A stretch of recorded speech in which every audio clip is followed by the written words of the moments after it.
बड़ी सफलता प्राप्त करने के लिए आपको मस्तिष्क की कार्य प्रणाली को समझना होगा, क्योंकि जब तक आप मस्तिष्क की कार्य प्रणाली को नहीं समझेंगे तब तक आप सफलता के बीज वहां पर नहीं बो सकते, और बिना सफलता के बीज बोए आप उसकी फसल भी नहीं काट सकते।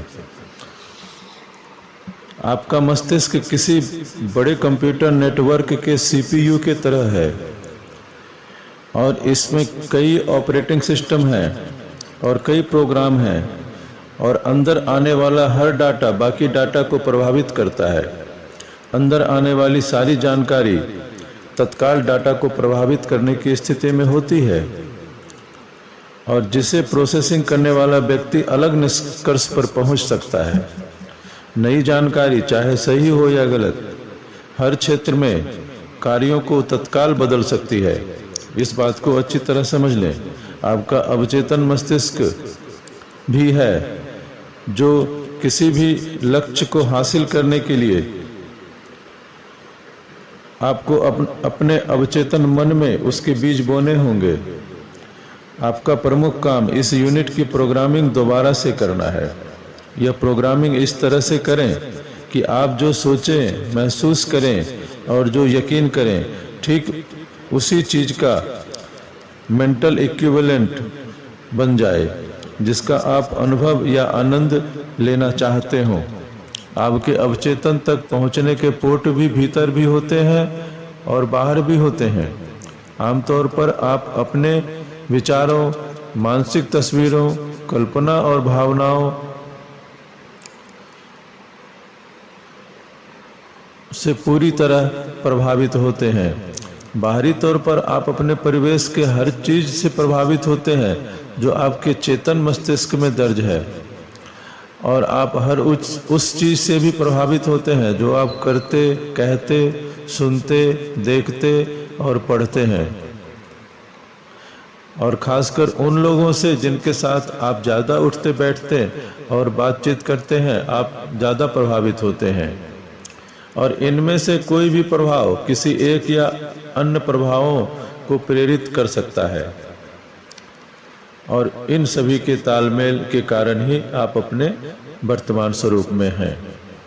उन्होंने ही आपको अपने जीवन के हर पहलू को ऐसा बनाया है या बना रहे हैं। जब आप किसी कारण कोई विचार सोचते हैं तो अक्सर किसी दूसरे विचार या चेतना की धारा को प्रेरित कर देता है, जिससे आप मूल विचार से काफी दूर पहुंच जाते हैं। आपका मस्तिष्क किसी तूफानी नदी की तरह भागता है और आपको अपने लक्ष्यों की ओर या उनसे दूर भी ले जा सकता है। आप अपने लक्ष्यों की ओर जा रहे हैं या लक्ष्यों से दूर जा रहे हैं, यह आपके मानसिक नियंत्रण पर निर्भर करता है।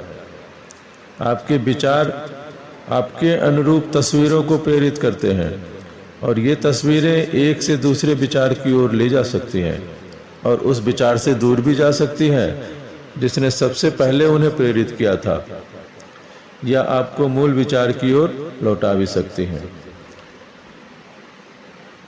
तो आप यह समझ लें कि आप जो भी विचार सोचते हैं और अपने मन में जो तस्वीरें देखते हैं, जो भावनाएं महसूस करते हैं, वे अपने अनुरूप शब्दों और कार्यों को प्रेरित करती हैं। यदि आप अपने लक्ष्यों के बारे में सोच रहे हैं और लक्ष्यों के पूरा होने की तस्वीर देख चुके हैं और यह विचार आपको सकारात्मक लगता है, तो आप दिन भर सकारात्मक अंदाज में बोलेंगे और प्रभावी ढंग से काम भी करेंगे। आप जो पढ़ते हैं वह भी आपके विचारों, भावनाओं, शब्दों पर असर डालता है। दूसरी ओर ये चीज़ें इस बात पर भी असर डालेंगे कि आप अगली पुस्तक कौन सी पढ़ेंगे। तो आपके आसपास के लोगों और आपकी बातचीत में से इस बात का असर पड़ता है कि आप कैसे बोलते, चलते, बात करते और व्यवहार करते हैं।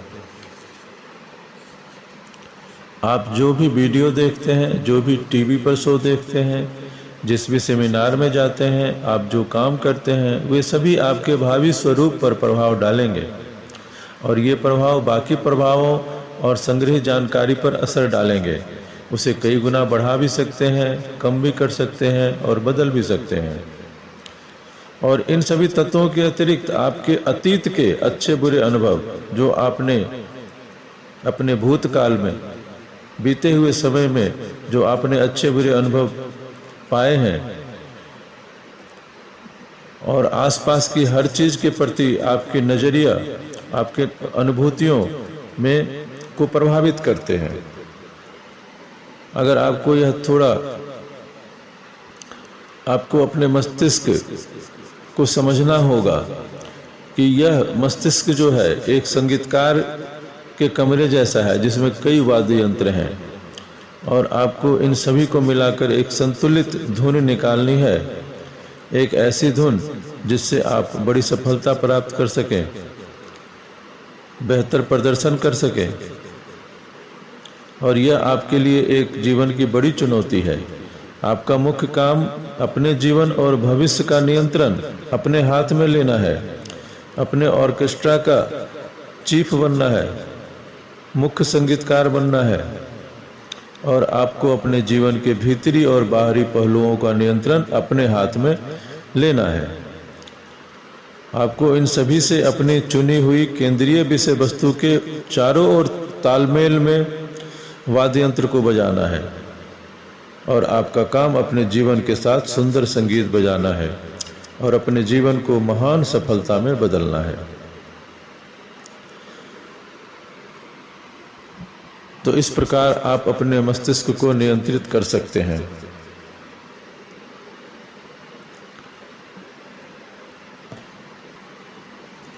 जीवन के नियमों में नियंत्रण का नियम सबसे पहला है।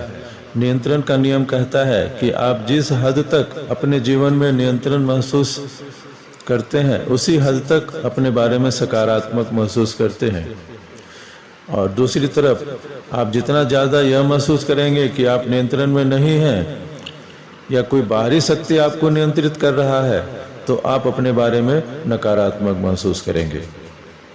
यह नियम काफ़ी जाना पहचाना है, इसे नियंत्रण का सिद्धांत कहा जाता है, और आमतौर पर यह माना जाता है कि ज़्यादातर दबाव, चिंता, तनाव, रोग इसी कारण पैदा होते हैं, क्योंकि व्यक्ति नियंत्रण से बाहर महसूस करता है और अपने जीवन के महत्वपूर्ण हिस्से के नियंत्रण में नहीं होता।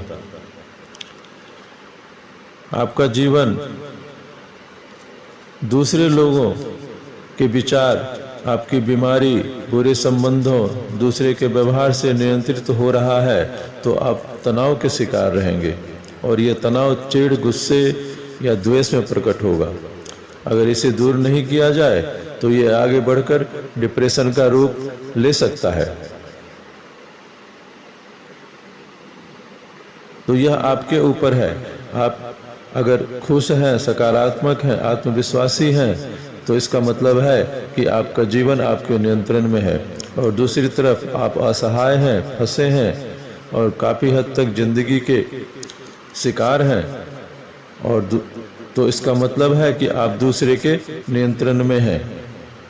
हर मामले में जीवन का नियंत्रण आपके विचारों से शुरू होता है। विचार ही एक इकलौती चीज़ है जिस पर आपका पूरा नियंत्रण होता है। आप किसी भी स्थिति के बारे में जो सोचते हैं उसी से तय होता है कि आप कैसी भावना महसूस करते हैं, और फिर आपकी भावनाओं से ही आपका व्यवहार तय होता है। तो आत्म अनुशासन, आत्म विजय और आत्म नियंत्रण यह इस बात से शुरू होगा कि आपके विचारों का नियंत्रण आपके हाथ में है। तो अपने विचारों का नियंत्रण सबसे पहले अपने हाथ में लें। कोई भी चीज़ और कोई भी व्यक्ति आपको वह चीज़ महसूस नहीं करवा सकती जो आप नहीं चाहते, और कोई भी आपकी सहमति के बिना आपको हीन नहीं महसूस करा सकता। अगले वीडियो में हम यह जानेंगे कि ऐसी स्थिति को नियंत्रित कैसे किया जाए जो जीवन में तनाव या दुख पैदा कर रही हो।